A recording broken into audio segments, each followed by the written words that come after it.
അപ്പൊ എന്തായാലും Hema committee report പിൻവലിക്കാൻ പോവാണ്. കാരണം അതില് പരാതി കൊടുത്തിട്ടുള്ള ആൾക്കാർക്കൊന്നും ഹേമ കമ്മിറ്റി റിപ്പോർട്ടിൽ വലിയ താല്പര്യമില്ല എന്ന് കണ്ടുകൊണ്ട് ഹേമ കമ്മിറ്റി റിപ്പോർട്ട് പിൻവലിക്കുകയാണ്.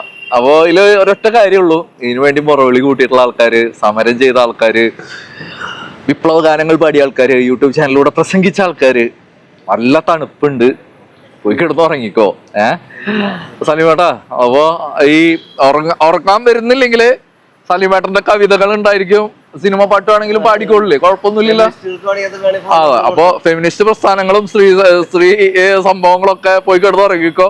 അപ്പൊ സലീമേട്ടനെ വിളിക്കുകയാണെങ്കിൽ ചിലപ്പോ കവിത കാര്യങ്ങളൊക്കെ പാടി തരും, താരാട്ടുപാട്ടടക്കം പാടി തരും. ചെറുപ്പത്തിൽ കുട്ടികളെ ഉറക്കിയിട്ടുള്ള പരിചയമുള്ള കക്ഷിയാണ്. അപ്പൊ നല്ല തണുപ്പുണ്ട്, പൊതച്ചു മുടിക. സ്ത്രീ സംരക്ഷകര്, ഫെമിനിസ്റ്റ് പ്രസ്ഥാനങ്ങള്, ഗവൺമെന്റ് ബേസ് ചെയ്തിട്ട് സ്ത്രീകളെ സംരക്ഷിക്കുന്ന ആൾക്കാര് എല്ലാരും നല്ല തണുപ്പുണ്ട്, പുറത്തേക്കൊന്നും ഇറങ്ങണ്ട, കിടന്നുറങ്ങ, സുഖാണ്.